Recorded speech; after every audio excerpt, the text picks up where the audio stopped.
ya. Yang minggu lalu belum kita selesaikan. Jadi kita minggu lalu itu kan sampai pada kapitalisasi interest ya.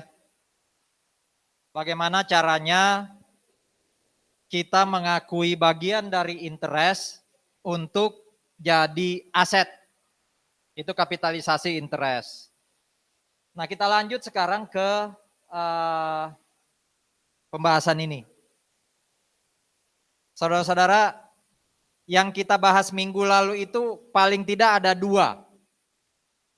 Yang pertama, saya beli PPE, Property, Plant and Equipment. Jadi saya beli jadi. Kalau saya beli jadi PPE ya sudah, semua pengorbanan saya untuk dapat PPE tadi itu jadi cost. Kalau saya beli equipment berarti equipment to cash. Gitu ya. Apa saja yang jadi cost ya, semua uang yang kita keluarkan dalam rangka atau sebagai bagian dari kewajiban saya untuk dapat equipment. Yang kedua, kita bahas bagaimana kalau asetnya nggak jadi atau belum jadi, saya bangun sendiri. Ya sebenarnya gampang, semua uang yang saya keluarkan untuk bangun aset tadi, untuk menciptakan aset tadi, tapi kadangkala ada biaya-biaya yang tidak secara langsung terkait aset. Kayak contoh minggu lalu apa? Bunga. Kita juga sudah belajar bagaimana caranya menambahkan bunga sebagai bagian dari harga aset.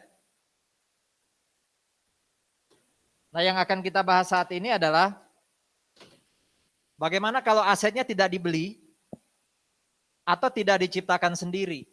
Contoh, saya punya mobil. Anggap aja Innova. Anda punya mobil sedan gitu ya. Anda butuh cari orang yang butuh mobil sedan, saya butuh cari orang yang butuh mobil Innova. Dengan segala pertimbangannya. Akhirnya kita ketemu. Kita ketemu, lalu kita jadikan ajang itu untuk saling bertukar aset. Tergantung sekarang, aset mana yang nilai pasarnya lebih tinggi. Kalau seandainya sedan tadi nilai pasarnya lebih tinggi, maka saya ngasih Innova plus bayar cash. Itu yang namanya apa? Tukar tambah. Betul kan? Bukan beli loh itu. Bukan menciptakan aset dari awal loh itu. Tapi dapat aset baru, ditukar dengan aset lama plus cash. Atau sebaliknya, hanya tukar menukar aset. Itu kan juga cara untuk dapat aset kan? Nah pertanyaannya bagaimana caranya saya bikin jurnal equipment yang baru itu di debit? Kalau ada cash yang saya dapat, atau kalau ada cash yang saya korbankan, atau kalau nggak ada cash sama sekali yang saya dapat, hanya aset yang saya dapat, itu nilai equipment yang baru saya dapat itu, saya akan jurnal di debit berapa harganya. Contoh tadi saya punyanya Kijang, Innova, saya dapat sedan. Sedan itu saya debit harganya berapa? Sebaliknya lawan transaksi saya waktu dia dapat Innova, waktu dia debit equipment dalam kurung Kijang Innova, itu nilainya berapa? Kalau tidak ada informasi jual beli. Itu yang mau kita lihat sekarang. Intinya patokan dasarnya itu adalah fair value. Jadi memang harus cari informasi fair value. Fair value itu nilai wajar. Di mana nilai wajar itu saya pernah sampaikan ya di chapter 2 kalau nggak salah.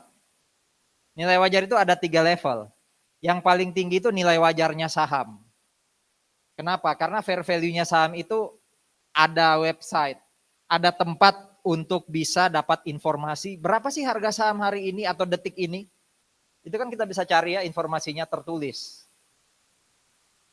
Itu namanya quoted fair value. Fair value yang terkuotasi. Ada informasi tertulisnya. Ada fair value level kedua, yaitu harga wajar, tapi nggak segampang harga saham nyarinya. Tapi kita bisa tahu, kira-kira harga aset kayak gitu tuh, yang speknya mirip-mirip itu berapa sih? Tanpa kita nyari harganya di website atau apa, kita tahu, oh harganya seginian. Biasanya itu kayak contoh tanah ya. Tanah di Siwalan itu berapaan sih 1 meter persegi?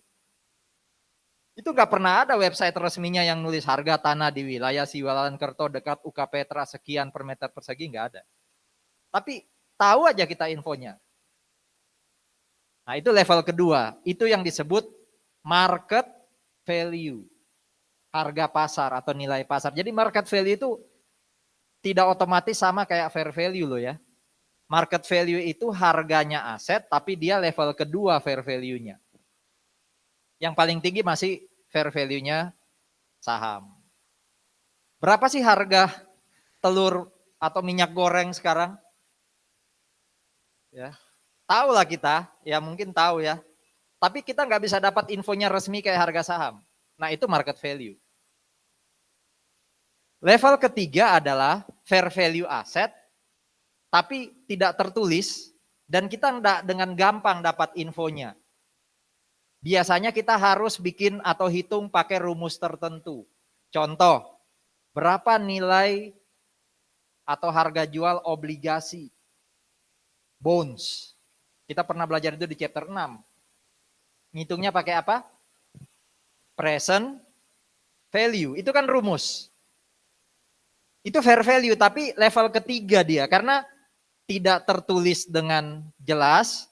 Kedua, tidak bisa gampang dicari infonya dengan gampang. Harus pakai rumus. Tapi tiga-tiganya ini fair value. Tiga-tiganya ini fair value. Nah, fair value yang dibahas di sini itu fair value level kedua. Apa tadi fair value level kedua istilahnya? Market value, nilai pasar. Ya gampangannya harga second. Berapa sih harga secondnya laptop ini sekarang kalau dijual? Paling dapat berapa? 1 juta, 2 juta Pak udah bersyukur. Itu namanya market value. Fair value level kedua. Ya. Oke, jadi patokannya kalau ada tukar menukar barang adalah fair value. Pertanyaannya sekarang fair value aset yang mana? Aset saya yang saya lepas atau aset yang saya dapat? Ingat ya tujuan kita tadi apa? Waktu mau bikin jurnal, equipment di debit, equipment baru ya yang di debit, itu nilainya berapa sih? Itu yang mau kita cari tahu. Nah, untuk menentukan nilainya itu kita pakai apa? Fair value. Nah pertanyaan fair value mana? Fair value aset yang saya punya tadi Kijang Innova atau fair value sedan yang saya dapat? Di sini sih dikatakan tergantung mana yang lebih jelas. Harga aset yang saya lepas atau harga aset yang saya terima. Harga secondnya aset yang saya kasih atau harga second aset yang saya terima. Kalau salah satu lebih jelas, maka equipment yang saya catat di debit, yaitu fair value dari aset yang paling jelas tadi harganya. Kalau ternyata fair value-nya, kalau contoh saya tadi ya, sedan yang lebih jelas, maka equipment new, equipment baru yang saya debit, itu nilainya sama kayak harga secondnya sedan. Atau sebaliknya, yang jelas itu adalah harga secondnya Innova yang saya lepas. Berarti equipment new, ya. Buat saya kan new itu sedan kan, buat saya baru sedan kan. Buat lawan saya Innovanya yang baru. Equipment new sedan itu nilainya sama dengan fair value dari Innova mungkin. Kalau Innovanya yang lebih jelas. Nah bagaimana kalau dua-duanya jelas? Saya tahu harga second aset yang saya lepas, saya tahu harga second aset yang saya dapat. Kira-kira nilai barang yang saya debit itu sebesar fair value aset mana? Aset yang saya lepas atau aset yang saya dapat?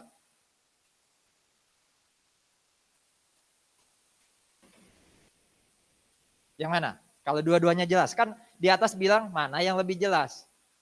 Ya gampang kalau salah satu lebih jelas, salah satu nggak tahu. Tapi kalau dua-duanya jelas. Nah ingat-ingat ini ya.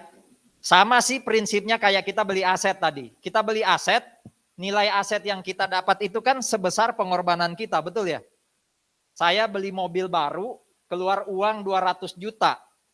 Pengorbanan saya adalah 200 juta harga, plus bayar asuransi, plus bayar biaya angkut. Itu kan pengorbanan saya untuk dapat mobil.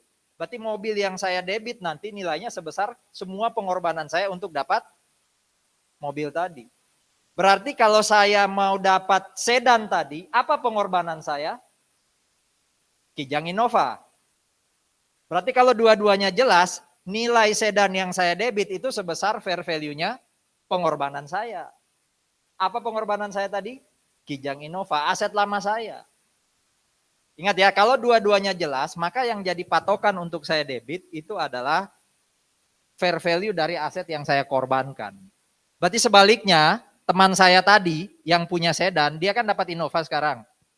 Maka nilai Innova yang dia debit itu sebesar fair value-nya sedan dia. Karena dia kan mengorbankan sedan. Itu kalau nggak ada cash. Bagaimana kalau tukar tambah? Anggap aja tadi Innovanya yang nambah. Pak, makasih. Karena Innova mungkin fair value-nya lebih rendah dibandingkan fair value sedan, saya nambah duit. Berarti pengorbanan saya dua kan ya?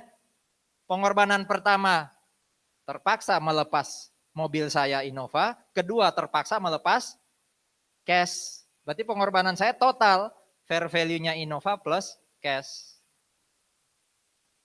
Itu yang disebut fair value sebagai dasar untuk mengakui aset yang kita dapat. Kalau tidak melalui pembelian. Gitu ya.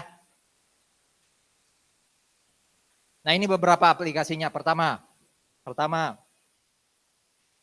saya beli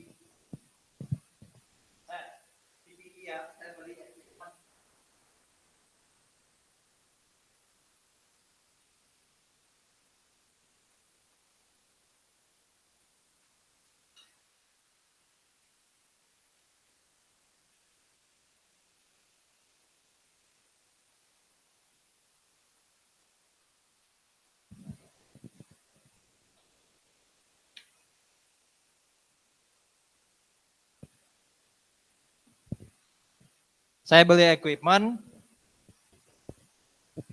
anggap saja harga katalognya, nilai yang tertera di katalognya 100 juta. Lalu di situ ada yang namanya trade discount. Trade discount itu biasanya diskon yang diberikan ketika membeli secara tunai. Ya, atau membeli dalam jumlah banyak. Nah, biasanya bentuknya persentase. Waktu kita belajar chapter 7 ya, jangan lupa ya. Itu ada perbedaan trade discount dan satunya lagi apa namanya? Kalau pembelian secara kredit namanya cash discount. Jadi dibalik logikanya. Beli secara kredit, ya ada potongan itu namanya cash discount. Kalau beli secara tunai ada potongan itu namanya trade discount. Biasanya bentuknya gini nih, 10%. Jadi kalau ada sale, ya Surabaya apa tuh shopping festival itu sebenarnya trade discount. Berarti kalau potongannya 10%, saya net yang saya bayar berapa?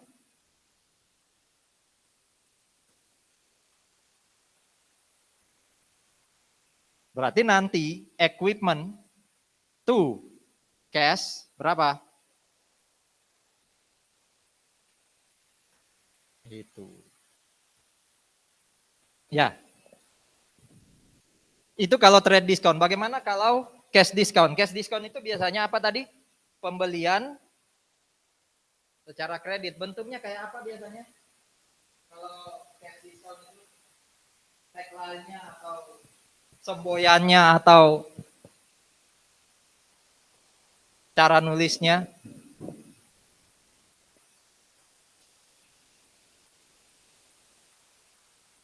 Iya kan? Ini kan simbolnya adalah dapat potongan 2% kalau bayar dalam 10 hari. Jatuh temponya 30 hari. Berarti kan ini pembelian apa? Kredit. Ini yang disebut cash discount. Pembelian kredit tapi potongannya namanya cash discount. Jadi balik cara ngafalnya. Kalau yang sana pembelian cash tunai, potongannya namanya trade discount. Nah anggap aja sama harganya. 100 juta. Hari ini saya beli. Deal. Equipmentnya deal. Gimana jurnalnya? Tapi masih utang. Saya baru lunasi, saya pengen lunasi dalam waktu ini sih dapat potongan. Tapi intinya saya punya jangka waktu 30 hari. Jurnal saya hari ini gimana? Mobil udah di saya. Jangan ngomong purchase atau inventory loh ya. Kita tidak bahas inventory, kita bahas apa sekarang? PPE. Berarti kalau enggak property, plan ya apa? Equipment. Ya. Coba baca petunjuknya itu. Yang paling atas. Kalau ada diskon, utamanya yang cash ya, ini kan cash diskon. Baik dimanfaatkan atau tidak, baik Anda bayar dalam 10 hari atau lebih, apa kata-katanya? Pengurang dari cost. Berarti equipment kita bukan 100, tapi berapa? 2%-nya berapa? 2 juta, berarti equipment-nya harusnya. Jadi mau saya bayar 10 hari atau lebih, potongan itu tetap pengurang cost. Berarti equipment saya nggak boleh dicatat 100. Nah, accounts payable-nya berapa nih? Ya tergantung kita mau pakai net method atau gross method, kan ada itu ya. Anggap aja kita pakai net method, ya udah 98 juta. Dibayar dalam 10 hari, accounts payable to cash 98 juta. Gimana kalau dibayar lebih dari 10 hari? Saya pakai yang biru aja biar bedain. Bagaimana kalau dibayar lebih dari 10 hari? Berarti kan saya tidak dapat potongan. Ya nggak masalah, tetap jurnal awalnya di atas ini seperti ini, tetap kayak gini, ya. Tapi waktu saya bayar, cashnya berapa? 100. Ini lebih dari 10 hari berarti saya bayar ya. Accounts payable-nya berapa? Accounts payable tetap 98. Berarti 2 jutanya apa nih?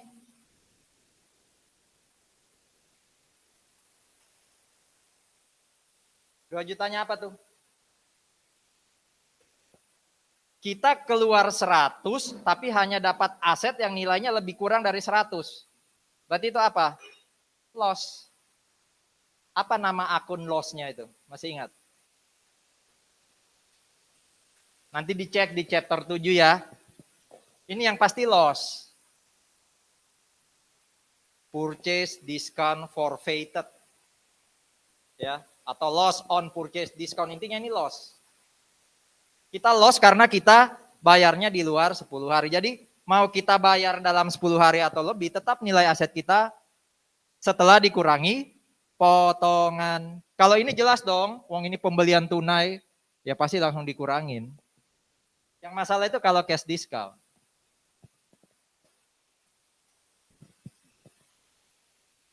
Baris berikutnya deferred payment. Apa deferred payment-nya? Chapter 6. Deferred itu apa? Enggak dibayar langsung. Ditunda. Entah diangsur atau totalnya baru dibayar di masa depan. Umpama nih, hari ini Anda penjual ya, saya pembeli. Saya beli aset dari Anda 100 juta. Dealnya hari ini, tapi saya ngomong, nggak saya bayar hari ini ya, saya bayar besok. Tapi bukan besok tomorrow, besok yang di masa depan pokoknya. Saya minggu lalu atau 2 minggu lalu pokoknya punya 2 pengalaman yang terkait dengan kata besok. Ya, jadi ada kata-kata acaranya besok jangan lupa loh ya, padahal besoknya itu baru berapa hari ke depan, katanya kan besok orang Jawa. Besoknya ada yang datang. Karena diumumkan besok. Lalu ada janjian dengan orang bank, saya bilang tanggal 28 Pak. Dia pikir itu 28 itu 21 minggu lalu. Karena katanya besok. Nah intinya ini saudara-saudara, ada transaksi nggak dilunasi hari ini, dilunasinya di masa depan. Bisa besok hari, tomorrow, bisa 2 hari lagi, 1 bulan lagi, 1 tahun lagi. Anggap aja harganya itu 100. Saya deal dengan Anda nilainya 100. Saya akan bayar 100 tapi nggak sekarang. In the future. Berarti berapa nilai equipment yang saya dapat hari ini? Caranya gimana saya cari? Pakai chapter 6. Pakai apa itu? Present value. Anda kan sudah ahli chapter 6. Kalau sudah selesai dibahas itu sudah ahli berarti. Ya. Berarti 100 juta itu kita ada di titik sini 0. 100 juta itu ada di sini. Tergantung di sini itu kapan. 2 tahun lagi, 3 tahun lagi, apakah 100 juta ini langsung dibayar? Kalau tunai berarti kita present value-nya pakai apa? Tabel 1. Tabel 1 atau 2 tuh? Present value single sum. Tabel 2 ya. Tapi kalau 100 juta ini diangsur, 25, 25, 25, 25, periodenya sama. Ini namanya apa? Annuity. Kalau kayak gini berarti apa? Kalau di akhir, ordinary. Intinya yang mau kita cari itu nilai di sini nih. Itu deferred payment. Jadi kalau sepakat, 100 juta ya, 5 tahun lagi tak bayar. Nah, hari ini kan saya harus buat jurnal equipment to accounts payable. Nggak boleh tulis equipment to accounts payable 100 karena 100 itu future value. Berarti yang saya harus lakukan apa? Cari present value. Gimana cari present value? Chapter 6. Nggak perlu diajarin. Buka lagi chapter 6. Itu ya.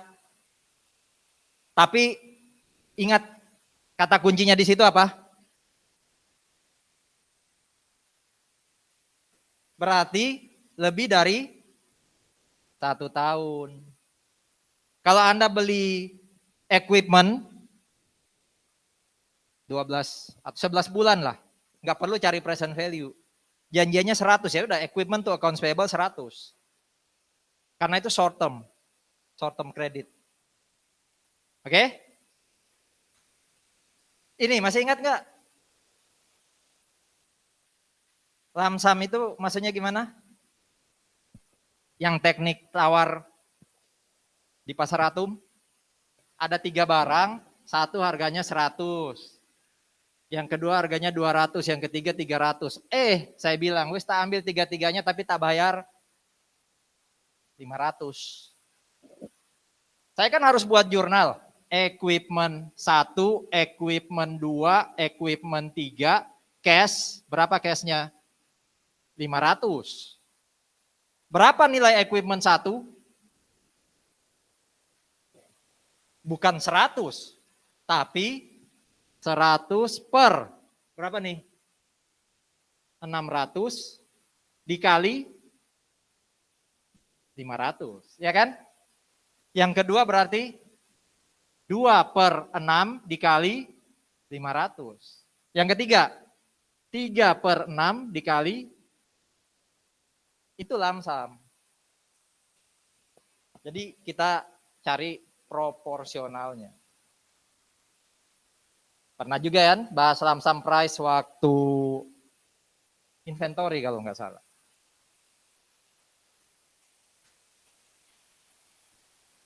Nah yang paling bawah memang mungkin bahasnya waktu AK ya. Jadi masih belum nancap benar-benar. Tapi kita sementara stop sampai baris 3, ada pertanyaan?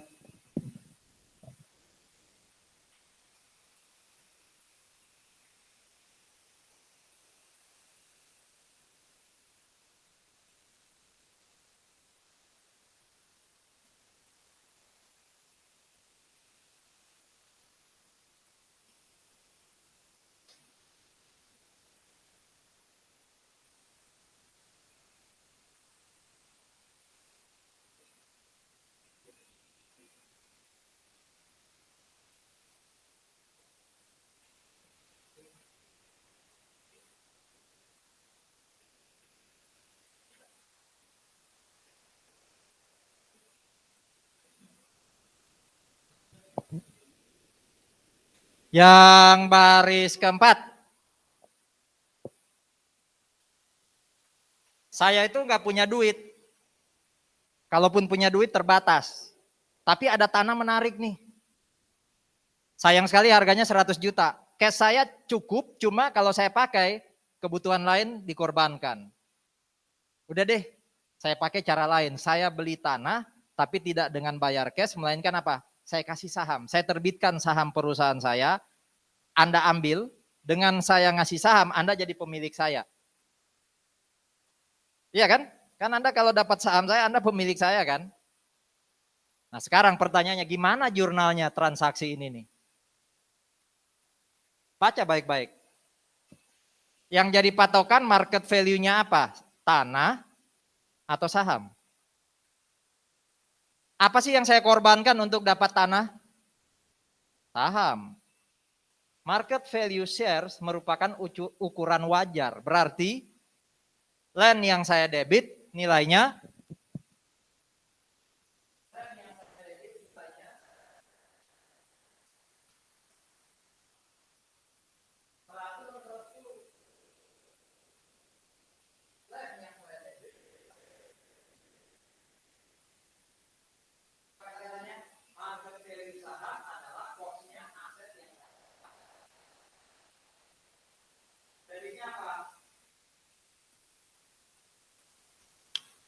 harus ingat waktu belajar corporation di PA, belajar corporation atau equity di AK, kalau terkait penerbitan saham yang saya debit pertama kali apa namanya? Share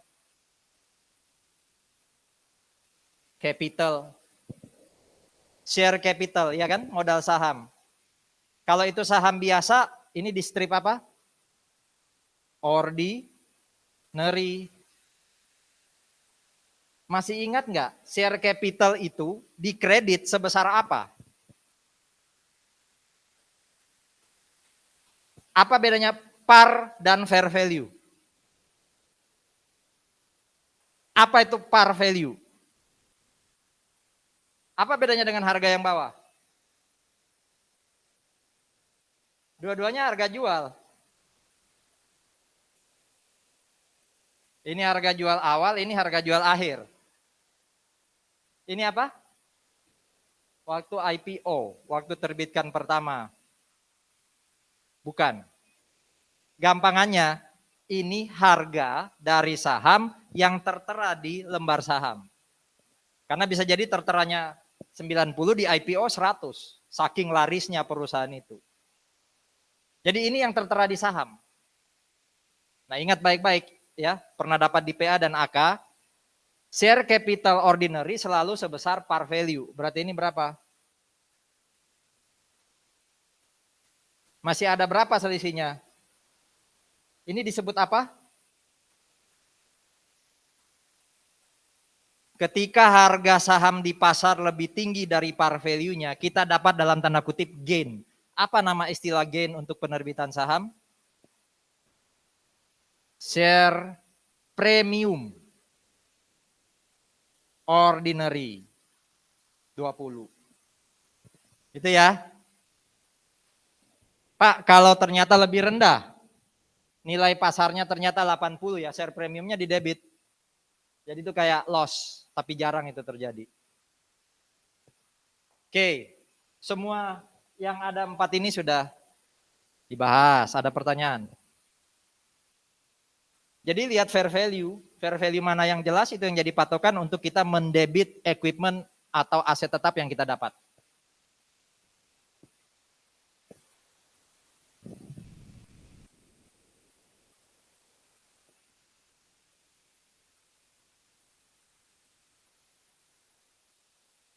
Chapter 1 nggak masuk ya, itu terlalu banyak hafalan sejarah. Jadi yang masuk 2, apalagi? Habis chapter 2, chapter berapa kita pelajari? 6, 7, 8, 9, 10, dan 11. Ya, jadi 2 dan sisanya. Chapter 1 enggak? 2 terus 6 sampai 11.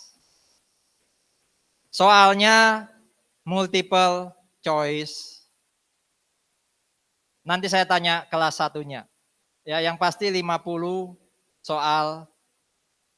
Anda harus hadir di kelas, tapi nanti di-upload lewat LMS, lewat Lentera. Berarti Anda tetap siap gadget ya, entah HP, entah laptop. Apakah open book atau enggak? Nanti saya beritahu. Anda siap-siap aja. Belajar maksudnya. Kalau sudah belajar open book jadi lebih mudah kan?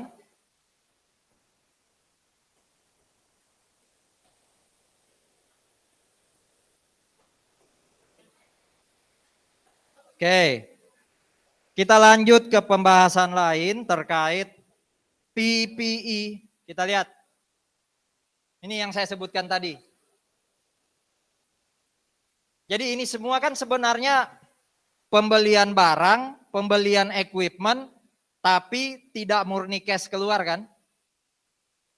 Yang ini cash keluarnya dipotong, yang ini cashnya dibayar ditunda. Kalau yang ketiga cash dibayar tapi tidak sebesar harga pasar. Kalau yang ini nggak ada cash yang dibayar. Nah yang kelima itu adalah yang saya sebut di awal tadi, pertukaran. Kita tukar menukar aset.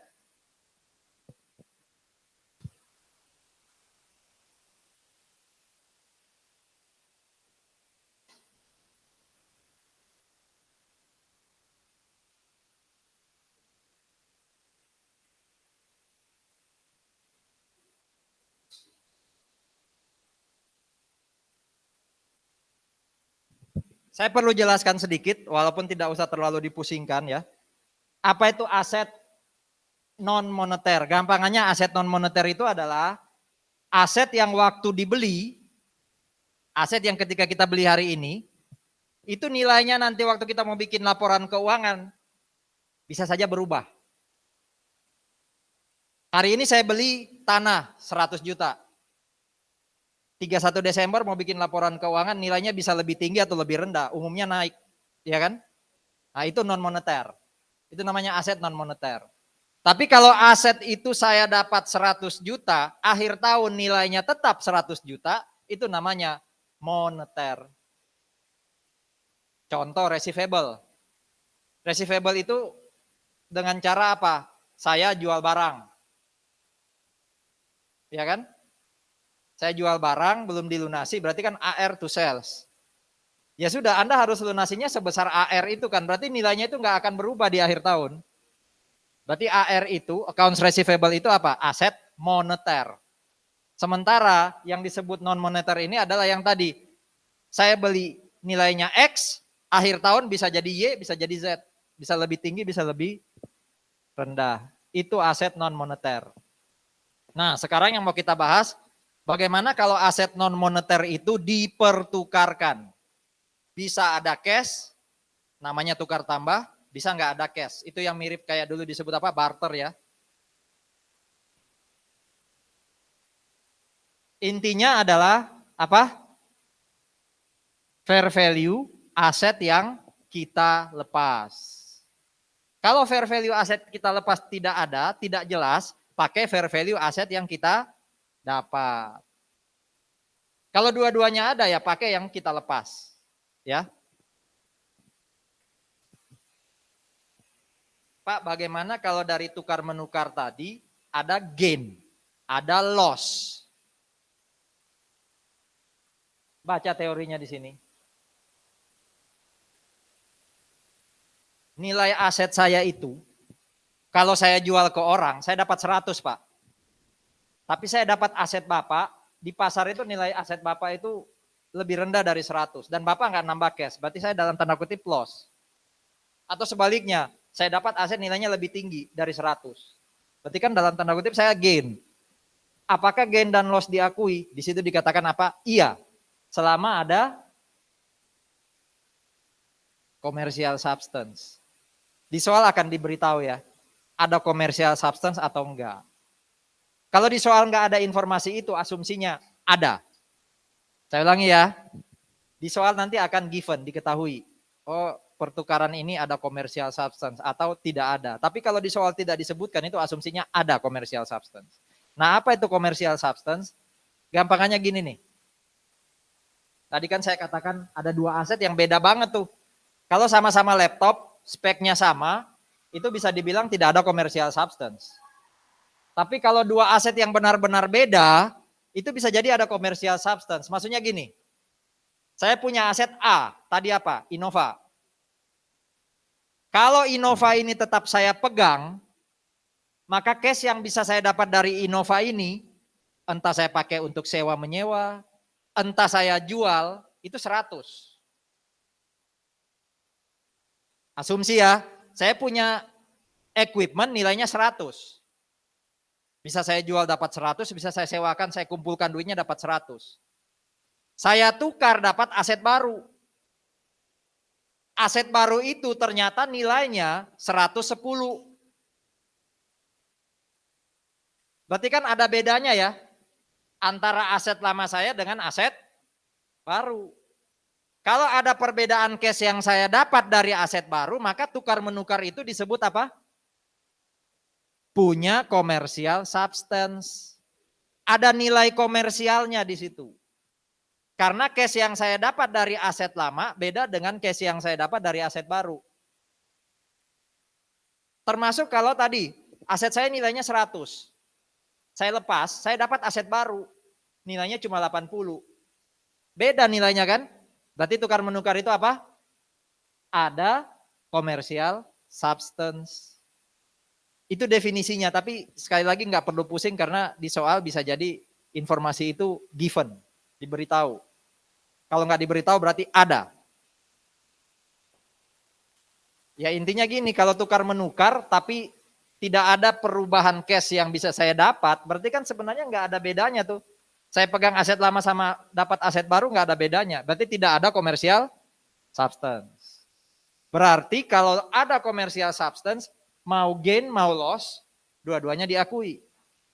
Kalau tidak ada commercial substance, ya coba dijawab. Kalau ada commercial substance, gain dan loss diakui. Mau gain atau mau loss, dua-duanya dicatat. Bagaimana kalau tidak ada commercial substance? Dua-duanya diakui, dua-duanya tidak diakui, atau hanya salah satu? Kalau salah satu, yang mana yang diakui? Kata kuncinya konservatif. Berarti tergantung. Berarti yang diakui yang mana? Yang loss justru. Konservatif itu lebih memihak sesuatu yang dalam tanda kutip negatif buat kita. Kalau tidak ada commercial substance, terus terjadi gain, jangan diakui. Tapi kalau yang terjadi loss, diakui. Jadi loss itu pasti dicatat. Baik ada maupun tidak ada commercial substance. Gain hanya diakui kalau ada. Itu ya.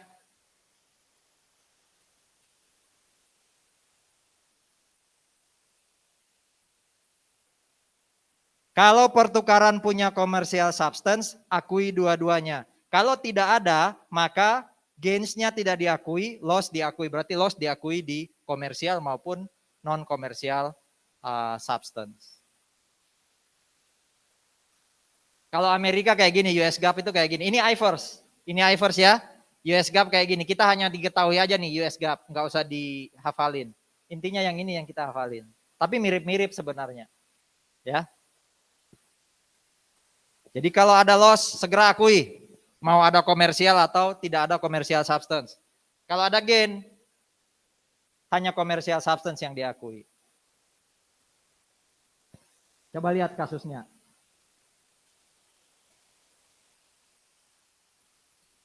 Yang kiri saya ABC ya, yang kanan ini XYZ. Supaya tahu Anda memposisikan diri di mana. Di jurnal ini sih kita ditanya posisinya ABC. Coba lihat ya. Yang kiri ini punya aset. Ya, punya aset di mana aset itu harga waktu belinya 12. Waktu beli harganya 12. Sudah didepresiasi. Depresiasinya akumulasinya 4.000. Cost kurangi akumulasi depresiasi itu yang disebut apa? Book value. Carrying amount. Carrying value atau nilai sisa, nilai buku. Saya ulangi ya, cost itu harga waktu beli. Sudah didepresiasi, total depresiasinya kalau dikurangi dari cost itu namanya book value atau nilai buku. atau carrying amount, atau carrying value, atau nilai sisa, itu sama aja. Nilai sisa yang paling ujung waktu useful life selesai itu yang disebut residual value. Jadi residual value itu sebenarnya nilai buku tapi di ujung waktu useful life habis. Sama cara ngitungnya, cost kurangi apa? Accumulated depreciation. Nah di situ makanya ketemu 8 itu 12 kurang 4. Jadi Anda yang kiri waktu beli Anda keluar uang 12. Anda sudah susutkan, penyusutannya totalnya 4. Berarti nilainya sekarang secara buku 8. Tapi di pasar, Anda kalau jual, Anda masih dapat uang 6.000. Coba Anda pikir. Anda punya aset, nilai bukunya, nilai di catatan di buku besarnya 8.000. Di pasar nilainya 6.000. Anda untung atau rugi kalau jual? Untung atau rugi kalau jual? Rugi. Berarti ada loss berapa di kiri nih? 2.000. Diakui enggak? Jawabannya pasti diakui. Mau ada komersial atau tidak ada komersial. Oke, jadi ada loss 2.000 ya. Ingat-ingat nanti berarti di debit tuh loss 2.000. Pertanyaannya, berapa nilai aset yang Anda dapat dari XYZ? Anda kan harus nyatat nilai aset baru, equipment new dari XYZ. Kita lihat informasi mesinnya XYZ ya, yang kanan nih. XYZ ini ya, tukar menukarnya itu punya list price 16.000. Benar-benar mesin masih apa? Masih benar-benar baru. Kalau dia jual ke orang 16.000 dia kasih. Karena ditukar, dia kasih potongan 9.000. Berarti Anda bisa beli mesin ini dengan cara kasih mesin lama Anda plus apa? Plus apa? Bayar. Berapa Anda bayar? 7.000 doang. Karena dipotong. Jelas ya? Anda punya mesin lama. Kalau Anda jual ke pasar, Anda dapat 6.000. Anda loss. Ini Anda dapat mesin yang benar-benar baru. Kalau Anda beli 16 tapi dipotong 9, Anda cukup bayar 7 plus Anda kasih mesin Anda. Ini namanya apa? Tukar tambah. Tukar mesin tambah cash. Ini rugi dong, ya enggak dong, dapat mesin baru kok. Mesin yang berbeda kok. Gitu ya. Nah sekarang jurnalnya ABC ini kayak apa? Yang pasti tadi dia ngakuin loss 2.000. Gimana ngitungnya tadi? Nilai buku 8, di pasar tinggal 6. Sekarang tolong bantu XYZ untuk tahu aset yang dia dapat dari, ABC ya. Aset yang dia dapat dari XYZ itu berapa sih nilainya?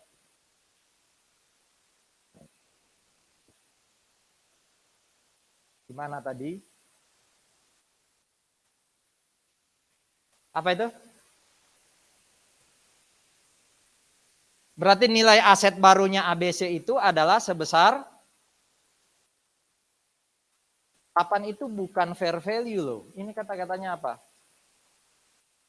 Fair value. Berarti 6.000. Tapi pengorbanannya ABC kan bukan hanya 6.000. Plus 7.000. Berarti sebenarnya pengorbanan ABC ada 2. Bayar cash 7.000 sama ngasih asetnya. Asetnya kalau dijual di pasar masih bisa dapat 6.000. Berarti pengorbanan dia berapa? 13. Berarti debit. Buat ABC ya, debit. Equipment new 13. Betul kan? Tadi kan sementara yang sudah kita dapatkan loss 2.000 di debit ya kan? Nah sekarang kita bantu berapa nilai equipmentnya yang dia dapat dari XYZ? Pengorbanannya Pak ada 2 Pak. Fair value mesinnya yang lama plus cash yang dia bayar. Oh 13. Terus dari informasi itu langsung aja. Dia kan bayar cash. Berarti cash di kredit berapa? 7.000. Jadi sebenarnya 3 info itu gampang loh. Pertama, loss 2.000. Tadi sudah saya ajarin cara ngitungnya. Kedua, agak ngitung dikit. Equipment baru 13. Betul kan? Ketiga, yang paling gampang sebenarnya. Dia bayar cash berapa? 7.000. Taruh di kredit 7.000. Nah sekarang tinggal nyatat. ABC tadi punya aset dia lepas kan? Ketika dia lepas, maka aset itu taruh di kredit. Nih. Jadi ini kalau mau dikasih keterangan, ini equipment new, yang ini equipment apa? Old. Betul ya? Tapi hati-hati. Equipment yang lama yang Anda kredit bukan sebesar nilai buku, melainkan sebesar cost. Berapa costnya tadi? 12.000. Itu yang dikredit. Bukan 8.000 ya. Bukan 8.000. Nah dia kan masih punya akumulasi penyusutan ya. Berapa tadi katanya akumulasinya? 4. Akumulasi itu saldo normalnya di mana sih? Debit atau kredit? Kredit. Berarti kalau asetnya dilepas, akumulasinya dihapus, taruh akumulasi di sisi apa? Debit. Dia kan di kredit, supaya 0 taruh dia di debit. Sudah selesai jurnal kita.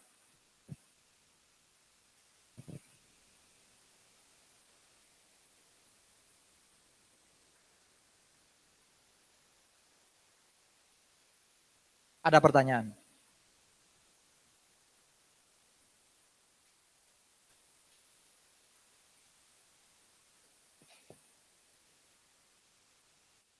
Kira-kira kalau XYZ jurnalnya gimana ya? XYZ jurnalnya gimana? Pengorbanannya XYZ apa sih? Aset lama. Aset lama dia kan?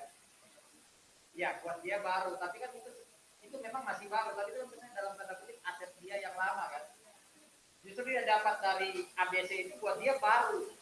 Karena berganti. Tapi secara fisik memang itu lebih baru.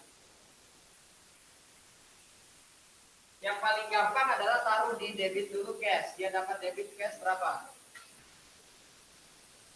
1.000. Ya kan? Dia dapat cash 7.000.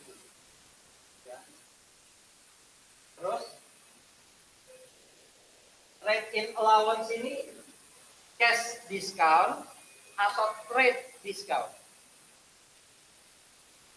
Potongan karena penjualan tunai atau potongan karena penjualan kredit? Trade discount itu potongan karena penjualan tunai, cash discount karena penjualan kredit. Nah ini lebih dekat yang tadi 10% sell atau 2/10 N/30. 10% sell. Berarti kalau itu trade discount, perlu di jurnal enggak yang 9.000? Perlu di jurnal enggak yang 9.000? Enggak perlu. Ya, enggak perlu. Ingat ya, kalau kita jual barang, lalu ada diskon yang berbentuk trade discount, itu nggak perlu di jurnal, purchase sell discount nggak perlu. Ya, jadi sebenarnya nilai dia dapat 7.000. Lalu di sini, ini sebenarnya buat dia inventory ya, atau equipment, dan juga 7.000. Masalahnya dia dapat aset baru.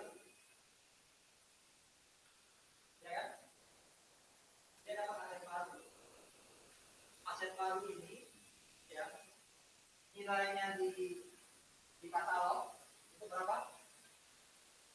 16. Betul ya? Nilainya di katalog 16. Lalu dapat bayaran 7. Oke. Jadi sebenarnya pengorbanan dia berapa? Pengorbanan dia untuk dapat aset dari ABC itu berapa?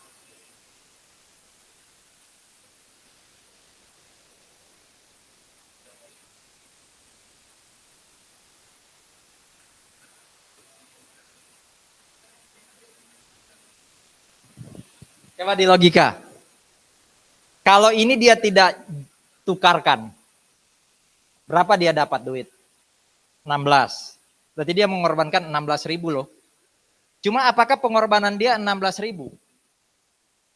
Enggak, karena sebenarnya pengorbanan dia itu berkurang dengan adanya cash yang didapat. Betul ya? Berarti sebenarnya net pengorbanan dia berapa? Hanya 9.000.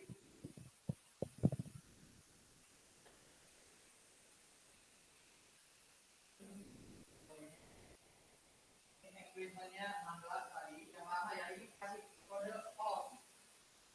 16, ini agreement-nya yang new, berapa tadi?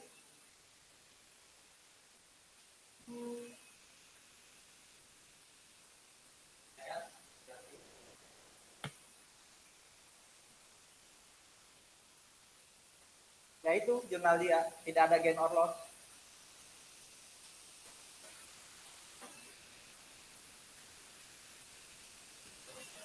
Coba kita pertajam lagi kasusnya dengan kasus lain, mirip-mirip ya. Kita bisa dari sisi A, bisa dari sisi X. Ini jurnal yang sudah kita akui tadi untuk ABC, ini XYZ. Ya. Kalau loss, tadi kan kita dari ABC ya. Kita pengen lihat loss-nya ABC diakui nggak? Iya, diakui. Mau itu commercial substance, mau no commercial substance, tetap kayak gini jurnalnya ABC. Bagaimana kalau ada kasus gain? Gain hanya diakui kalau ada commercial substance. Contoh ini nih, lihat. ABC punya truk. Punya truk. Dia pengen beli atau dapat semi truk. Ya. Mirip-mirip truk tapi bukan truk. Oke. Truknya ABC ini waktu dibeli 64, akumulasi penyusutannya 22, berarti nilai buku besarnya sekarang, book value-nya sekarang berapa tuh? 42. Ya. Nah, setelah dihitung, truk ini masih bisa dijual di pasar 49. Berarti kalau dia jual di pasar tuh, dia dapat 49 loh. Dia gain or loss? Gain. Cuma 42 di buku, dia jual bisa dapat 49. Berarti ada gain 7. Pertanyaannya 7 itu diakui atau tidak? Tergantung ada commercial substance atau tidak. Oke, itu dulu ya, ada gain 7. Diakui enggak? Ada komersial atau enggak Pak? Nanti lihat info soal. Yang kedua tolong bantu dia untuk hitung berapa nilai semi truck yang dia dapat. Semi truck itu ya ABC harus bayar tambahan 11.000 untuk dapat semi truck.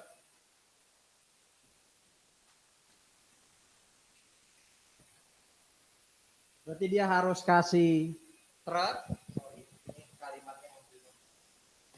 untuk memperoleh semi truck.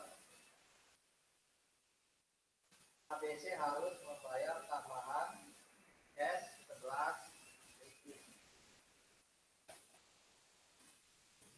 Jadi pengorbanan dia 2 kan? 1. Cashnya truknya itu kalau dia jual dia bisa dapat 49. Ini enggak, dia tukar. 2, dia ngasih cash 11. Berarti sebenarnya nilai semi truk buat ABC itu 60. Ya sudah, ini debitnya pasti semi truk 60 atau aset baru 60. Tinggal pertanyaan tadi belum terjawab, gainnya diakui atau tidak.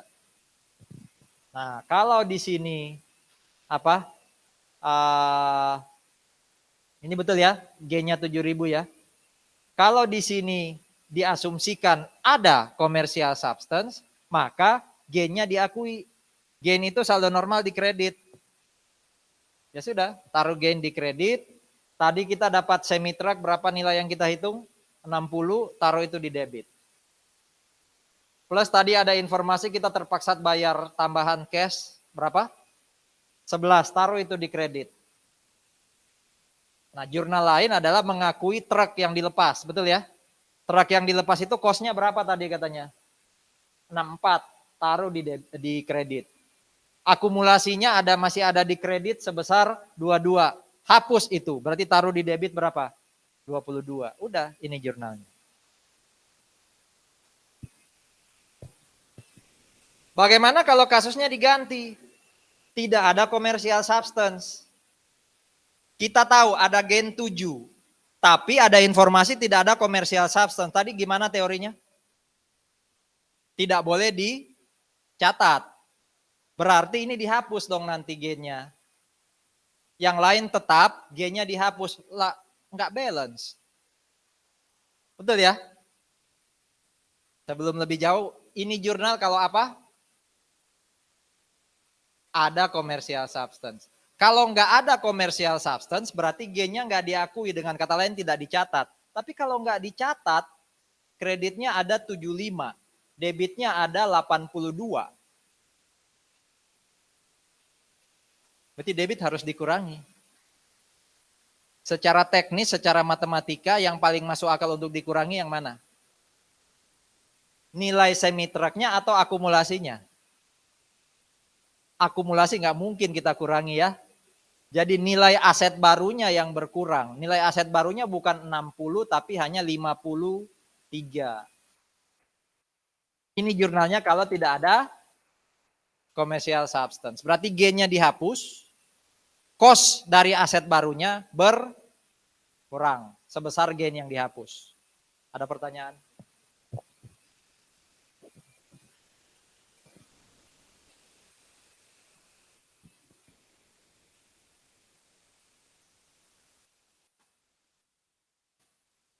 Yang pertama yang loss tadi ya, loss diakui pasti, mau ada komersial atau enggak. Kalau yang ini sudah dibedain.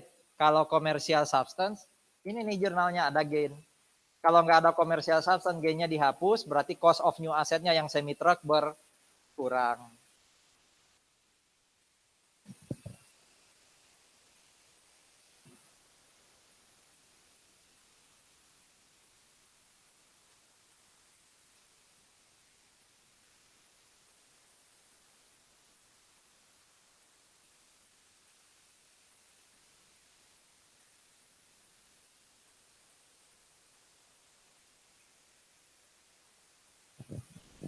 Oke, lihat contoh lain lagi.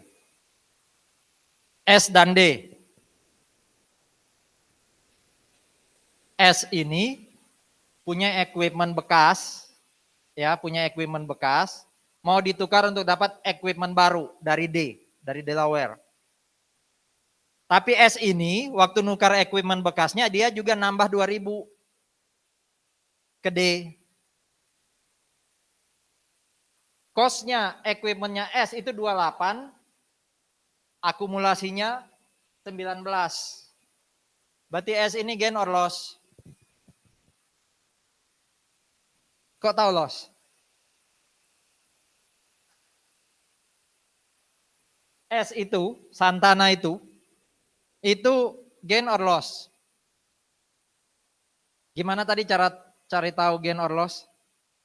Bandingkan book value dan fair value. Oke, book value-nya berapa? 28 kurang 19 berapa? 9 dong. 9.000 ya. Di pasar nilainya berapa? 13,5. Berarti dia gain or loss? Kok bisa loh? 9.000 dia jual dapat 13,5 loh.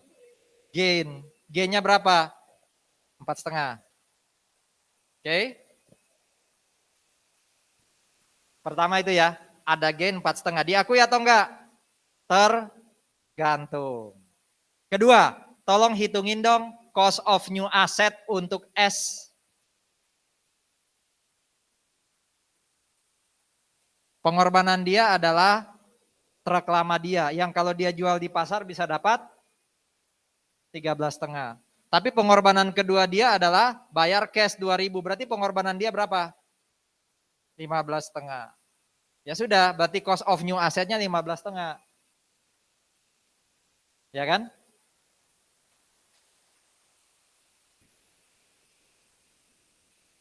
Sehingga buat S, cost of new assetnya 15,5. Ya, ada gain di kredit 4,5 dengan asumsi ada commercial substance. Dia bayar cash 2.000, no problem ya. Betul ya, cash dia bayar 2.000. Ini apa nih? 28 dan 19. 28 adalah cost aset lamanya, 19 adalah akumulasi penyusutan aset lamanya. Itu yang S, ada commercial substance. Santana jelas? Gain diakui karena ada commercial substance. Bagaimana kalau nggak ada commercial substance? Berarti kan gainnya ini hilang. Berarti equivalentnya bukan 15,5 tapi kurangi 4,5. Tinggal 11. Kita dari S dulu ya, kita lihat ya. Nanti yang D-nya kita lihat berikutnya. Ini yang ada, ini yang nggak ada commercial substance. Buat S. Ada pertanyaan?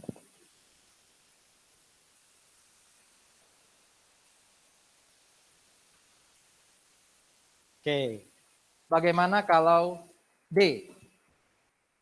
D itu gain or loss? Jangan lihat slide berikutnya. Hitung dari sini. D itu gain or loss? Berapa book value-nya? Book value-nya berapa? 18. Harusnya kalau dia jual 18, di pasar cuma dihargai berapa? 15,5. Berarti dia loss berapa? 3.000 apa 2,5? 2,5 ya? 18 kurang 15,5 itu berapa? 2,5. Berarti buat Delaware nggak ada masalah. Mau commercial substance atau enggak, loss 2,5-nya diakui, dicatat. 2,5 catat loss-nya. Oke, sekarang berapa nilai aset barunya Delaware yang dia dapat dari S? 1, dia ngorbanin asetnya yang kalau dia jual di pasar dia bisa dapat 15,5. Berarti pengorbanannya 15,5. 1. Kedua, dia keluar cash enggak? Malah dapat 2.000. Betul ya? Berarti pengorbanan dia sebenarnya bukan 15,5. Dia berkorban 15,5 dapat 2.000. Berarti pengorbanan net dia cuma 13,5. Betul ya? Berarti nilai aset baru untuk Delaware adalah 13,5. Betul enggak? Dia dapat cash 2.000 debit. Aset baru dia dapat 13,5. Dapat dari mana tadi? Fair value 15,5, tapi dia dapat 2.000. Berarti pengorbanan dia sebenarnya berkurang, tinggal 13,5. Tadi ada loss, kita hitung berapa? Diakui, baik ada commercial substance atau tidak ada, jurnalnya sama. Ini apa nih 28 yang dikredit? Equipmentnya yang lama. Nilai apa ini yang 28? Cost. Terus ini kan akumulasinya kan. Jadi jurnalnya Delaware sama, baik tidak ada maupun ada, karena dia selalu loss. Loss selalu diakui. Sudah lengkap ya? Sudah lengkap ya? Satu-satu kita bahas yang loss, yang gain, ini dari dua pihak. Baik yang gain maupun yang loss. Baik ada komersial maupun tidak ada komersial substance. Jadi Anda sebenarnya sudah ahli. Ya kan? Tugas saya sekarang nguji, benar nggak sudah ahli? Ya kan? Jadi jangan marahi saya kalau kasih soal ya. Itu menguji Anda apakah sudah ahli atau belum. Kalau belum ahli masih ada kesempatan ya kan. Apa kesempatannya? Nah mungkin belajar ini lagi ya. Mungkin belajarnya semester depan. Enggak ya. Oke ya. Ada pertanyaan tukar menukar aset. Khususnya aset yang non moneter.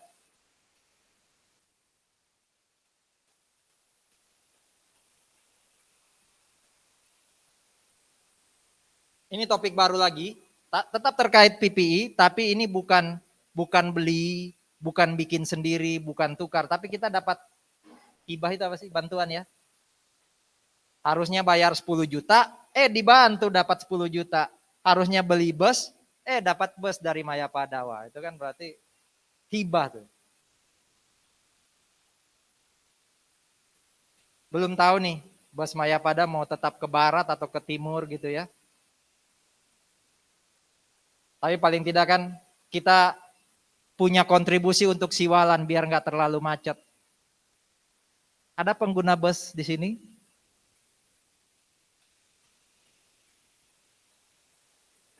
Ini kita lihat ya.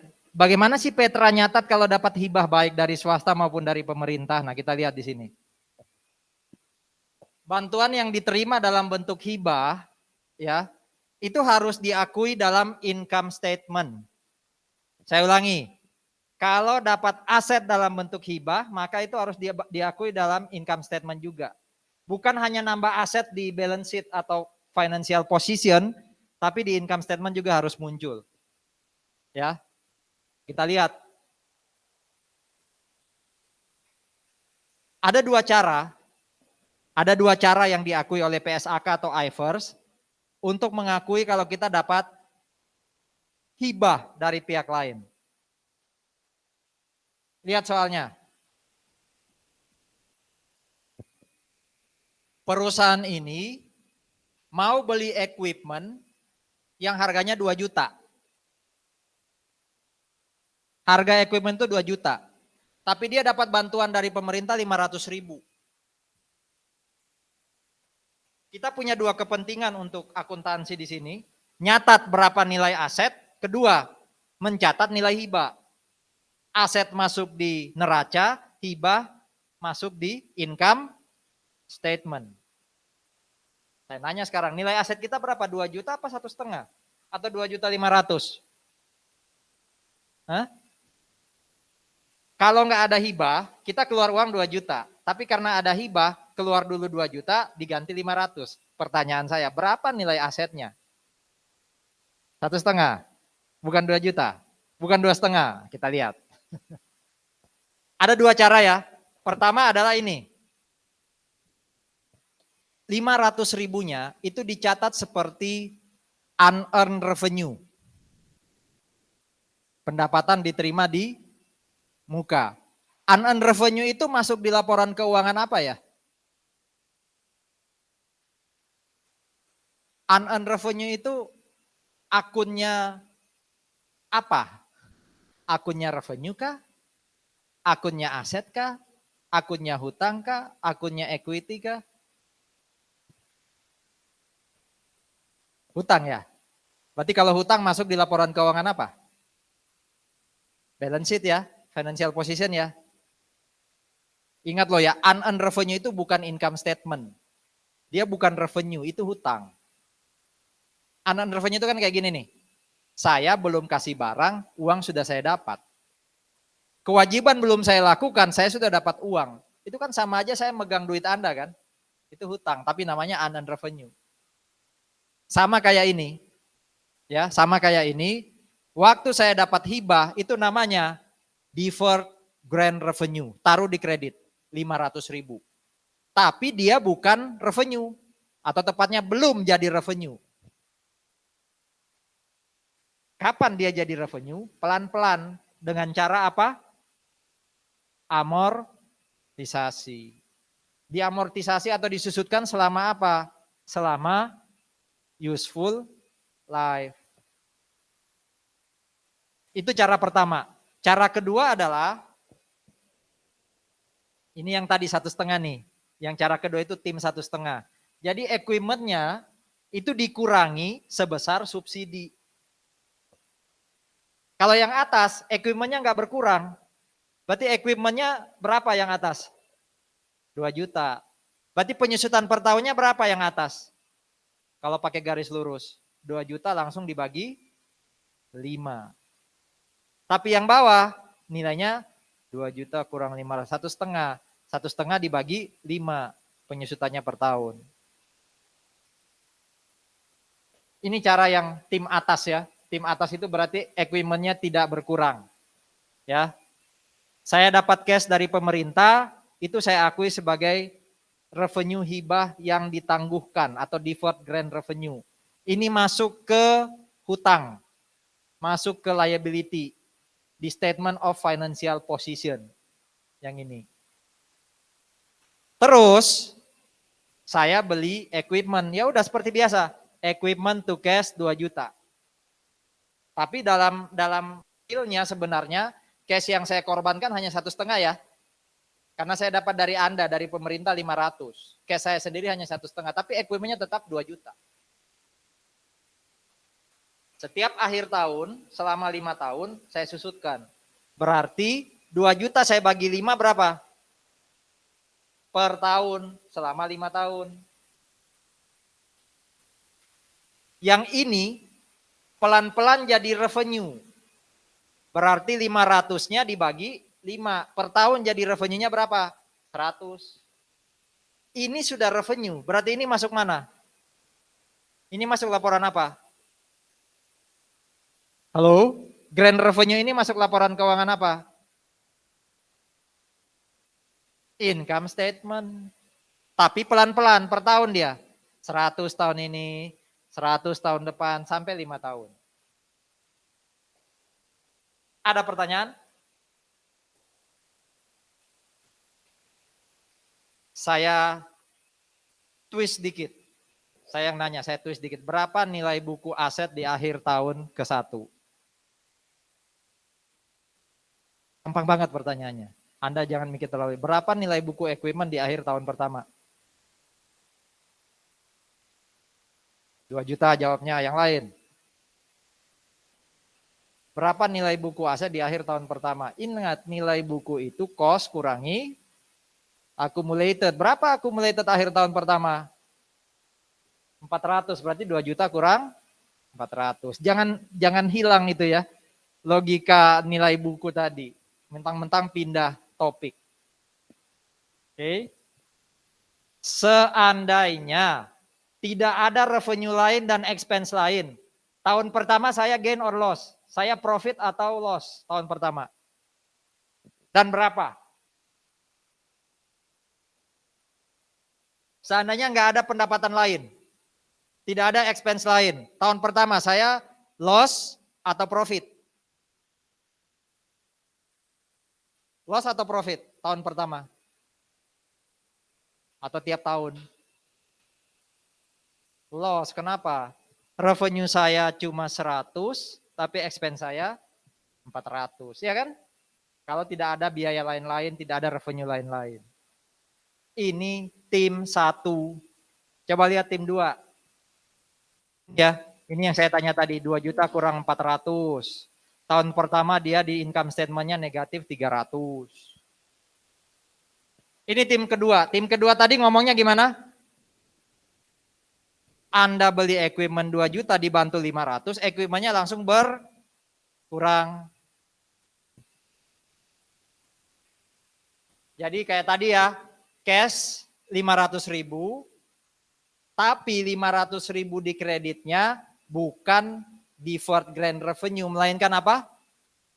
Mengurangi nilai equipment. Berarti kalau equipment 2 juta, netnya equipment sebenarnya cuma 300. 1.500.000 dibagi 5. Berapa nilai buku aset akhir tahun pertama? Berapa nilai buku aset akhir tahun pertama? 1.200.000.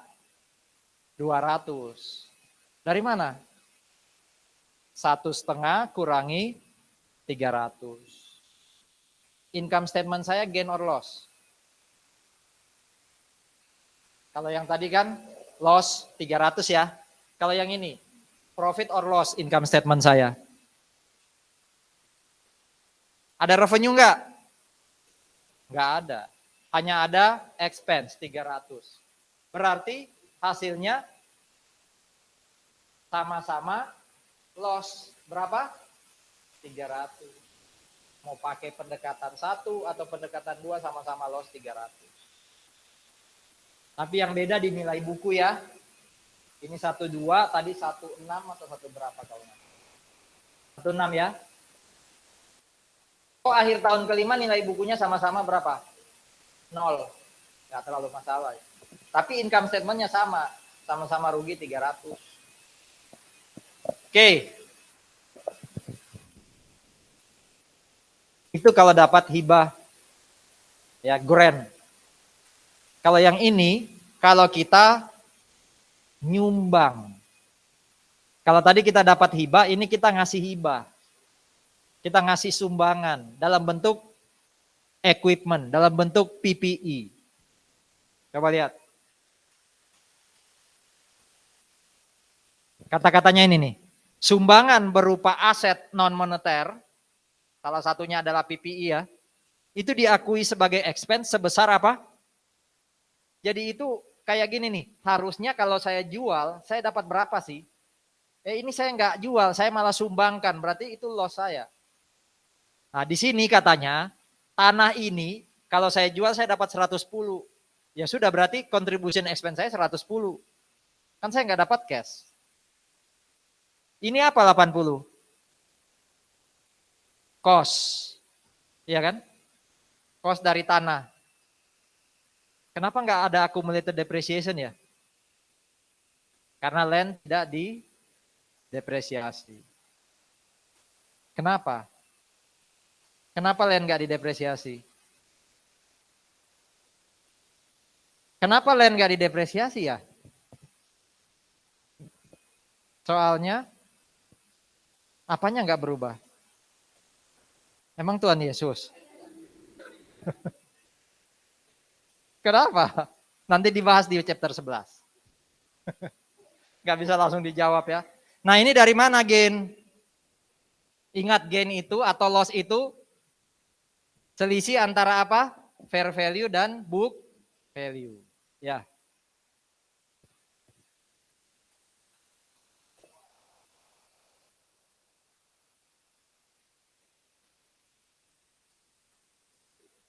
Saudara-saudara, yang dibahas ini adalah saya keluar uang setelah aset saya dapat. Tempo hari kan kita bahas ya, yang namanya cost adalah semua uang yang dikeluarkan dan sifatnya wajib supaya aset saya dapat, itu cost. Berarti kalau saya keluar uang setelah aset saya dapat, itu namanya apa? Itu namanya apa? Expense. Itu yang mau kita bahas sekarang. Tapi apakah semua uang yang saya keluarkan demi atau setelah saya dapat aset itu pasti expense? Itu nanti kita lihat.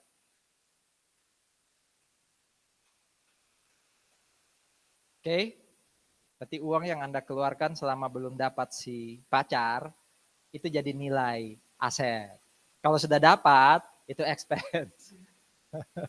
Sama-sama nonton bioskop, sama-sama makan. Satunya cost, satunya expense. Kalau dari sudut pandang akuntansi.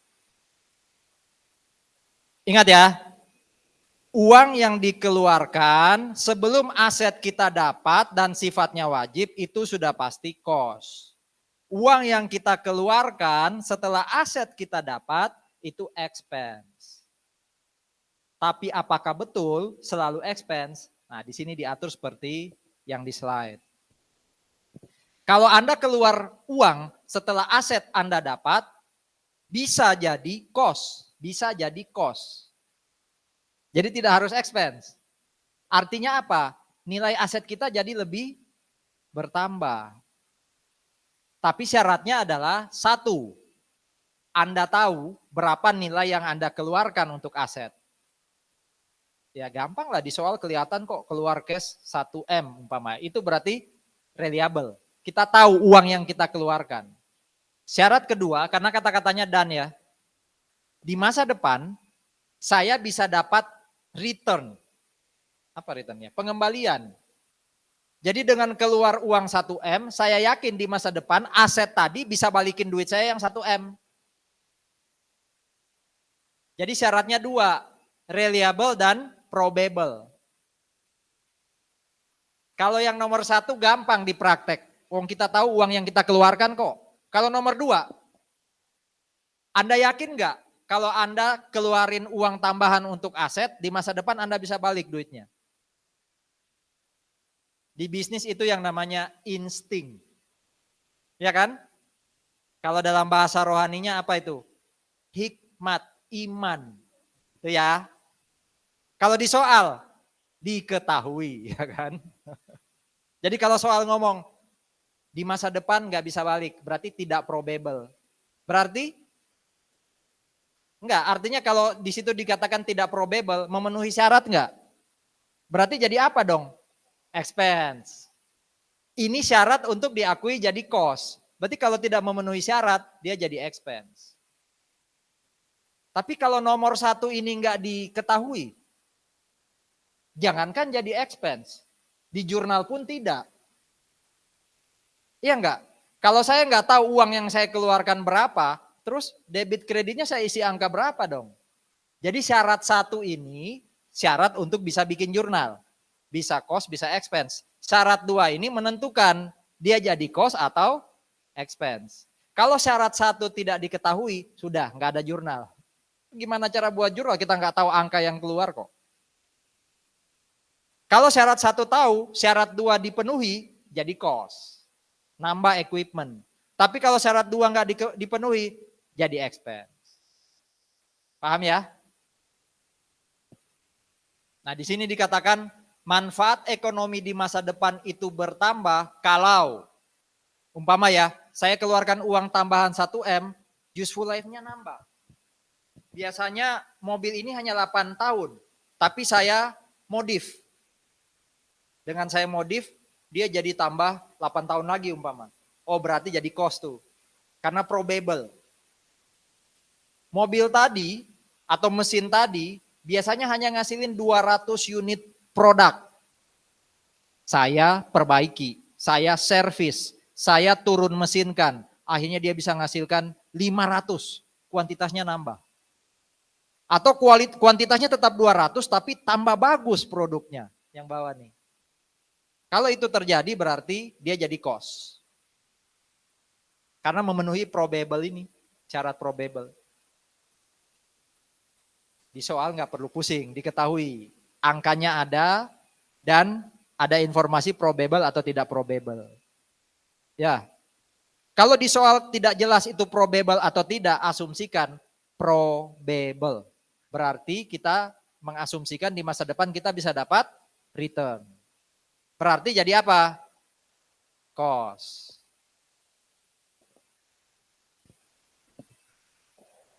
Di sini ada summary-nya sebenarnya, tapi di belakang saya berikan contoh. Jadi ini summary dulu baru contoh. Ada yang namanya addition, nambah. Bisa kasih contoh nggak? Add something to your equipment, itu contohnya apa? Saya punya rumah Pak, belum ada kolam renang. Saya bikin kolam renang, itu berarti apa? Addition. Nambah, dari sesuatu yang belum ada kita tambah fasilitasnya. Saya punya laptop, tapi saya nggak tahu, memorinya saya nambah gitu ya. Masih bisa nggak ya, kayak sekarang ini nambah memori. Itu addition. Di situ katanya apa tuh? Apa katanya kalau addition? Increase existing asset. Berarti jadi apa? Jadi cost, jadi aset. Jadi tadi bikin kolam renang, keluar uang anggap aja 500 juta, nilai rumah saya naik 500 juta. Yang kedua, improvement and replacement. Sebenarnya sama aja sih, mengganti. Ini mungkin sudah kuno ya, lantai-lantai putih kayak gini, saya ganti umpama. Itu namanya improvement and replacement. Bedanya satu, kalau yang putih ini saya angkat, saya ganti yang baru, tetap warnanya putih, speknya sama, itu namanya replacement. Tapi kalau ini saya angkat, saya ganti kayak lantainya hotel. Nilainya lebih bagus, itu namanya apa? Improvement. AC ini saya ganti dengan AC lebih baru, tapi speknya sama, itu replacement.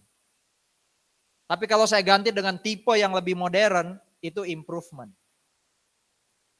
Apapun itu, mau improvement atau replacement, di sini dikatakan gimana? Coba baca pelan-pelan. Cost aset yang lama dihapus. Akumulasi aset yang lama dihapus. Berarti equipment yang lama di kredit, akumulasinya di debit. Terus uang yang Anda keluarkan untuk improvement atau replacement diakui sebagai apa? Diakui sebagai apa? Cost. Diakui sebagai cost. Sering tuh pesawat atau kereta api ganti bantalan sandaran tempat duduk, ya kan? Itu bisa improvement, bisa replacement. Yang pasti bantalan yang lama dimusnahkan gitu kan. Itu berarti cost-nya hilang, akumulasinya hilang. Uang untuk beli bantalan yang baru itu jadi cost. Yang berikutnya ini gampang sih, ini apa nih? Kira-kira bahasa Indonesia gampangnya apa yang ketiga ini? AC-nya di sini.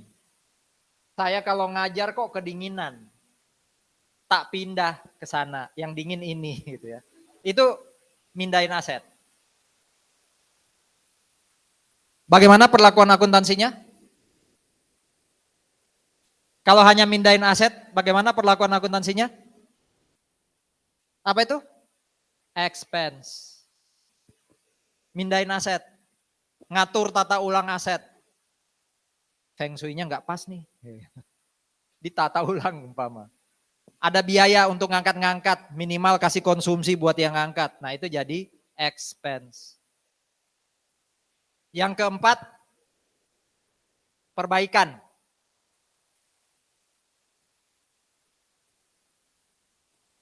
Anda kalau ada servis rutin untuk mobil Anda, keluar uang kan, cash di kredit ya, debitnya apa? Servis rutin mobil. Cash di kredit, debitnya apa? Nambah nggak nilai mobil Anda dengan servis rutin?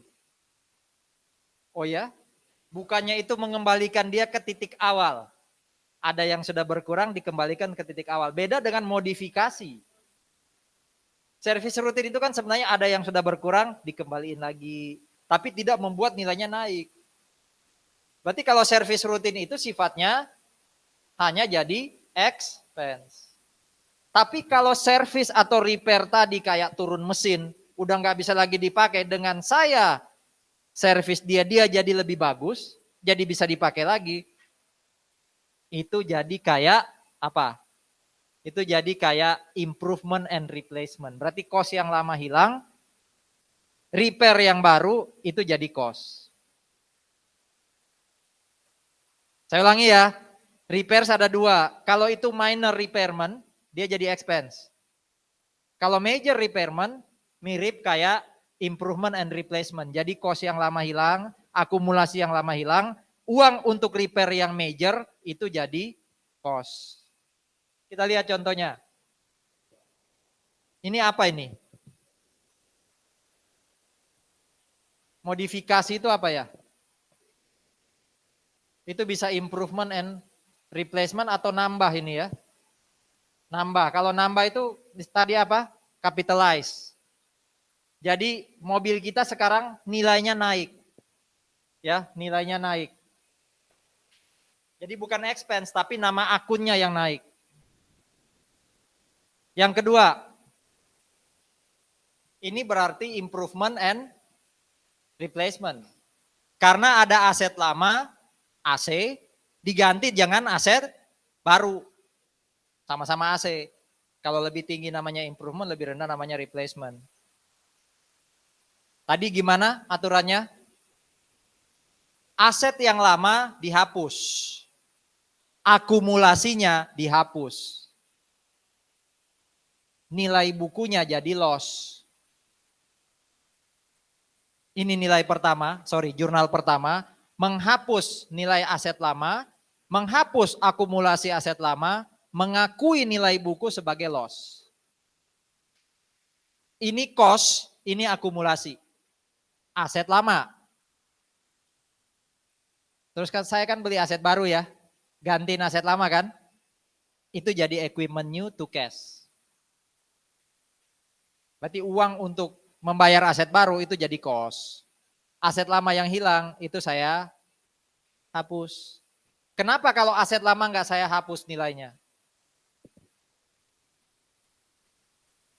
Apa kira-kira pengaruhnya kalau jurnal yang atas ini nggak saya buat? Itu kita kayak nipu pembaca laporan keuangan, seakan-akan aset kita nambah kan? Padahal hanya karena penggantian, berarti nggak benar, berarti yang lama harus hilang. Oke? Alkitabiah ya. Yang lama sudah berlalu, yang baru sudah datang. Ya kan? Kalau yang ini mindahin aset. Semua jadi apa? Expense. Kalau yang repair, ini berarti apa? Repair yang minor atau major? Yang rutin. Anda beli bensin, itu kan rutin ya. BBM, itu expense. Tapi kalau Anda lakukan modifikasi kayak ini, nambah, ya, itu jadi apa? Cost, ya, jadi cost. Dari tadi kita bicara kita peroleh aset. Sekarang bagaimana kalau aset yang kita peroleh kita lepas? Inilah jurnalnya. Prinsipnya yang perlu diingat satu. Waktu kita lepas, dapat cash, cashnya di debit. Itu yang paling gampang ya. Kita lepas dapat cash, cashnya di debit. Terus apalagi yang harus kita jurnal? Karena kita lepas, berarti kan equipmentnya kita taruh di sisi kredit. Sebesar apa? Cost. Apalagi yang harus kita hapus selain equipment cost-nya? Accumulated kita debit. Berarti ada kemungkinan kita dapat gain or loss. ABC punya mesin 20.000, dibeli 1 Januari 17, depresiasinya 2.400 per tahun. Sehingga akumulasinya sudah 8.400 per 31 Desember 2020. Dijual 1 September 2021 10.500. Sampai akhir 2021 ya, ini depreciation expense-nya. Berarti waktu dijual ya, akumulasi depresiasinya sekarang sudah jadi berapa? 8.400 tambah 1.600 sudah 10.000. Maka 10.000-nya itu dihapus. Mesinnya tadi cost-nya berapa? 20.000 juga dihapus. Dijual pada harga berapa nih? 10.500, ada gain 500. Gain 500 itu dari mana? Kita dapat cash 10.500, padahal nilai bukunya berapa? Nilai bukunya hanya 10.000 kan? 20 kurang 10 kita dapat 10.500, berarti kita ada gain 500. Itu kalau kita lepas dapat cash. Bagaimana kalau kita lepas nggak dapat cash? Bukan ditukar ini, benar-benar hilang. Tapi nggak dapat cash. Berarti ini contoh kalau asetnya apa? Dimusnahkan. Asetnya dimusnahkan. Bukan disumbangkan loh, ini dimusnahkan. Ya, kayak gini. Ya. Ini masih dapat cash nih, ini gampang. Land dan buildingnya dihapus, akumulasi dihapus, dapat cash. Berarti gain. Bagaimana kalau nggak dapat cash? Berarti yang debit cashnya hilang. Ya. 450, berarti adanya loss di debit 250 kan? Kalau dapat cash kayak gini, kalau nggak ada cash ya semuanya jadi loss 250. Oke, chapter 11. Jam 6 lebih 20 kita mulai ya, chapter 11. Jadi silakan istirahat dulu.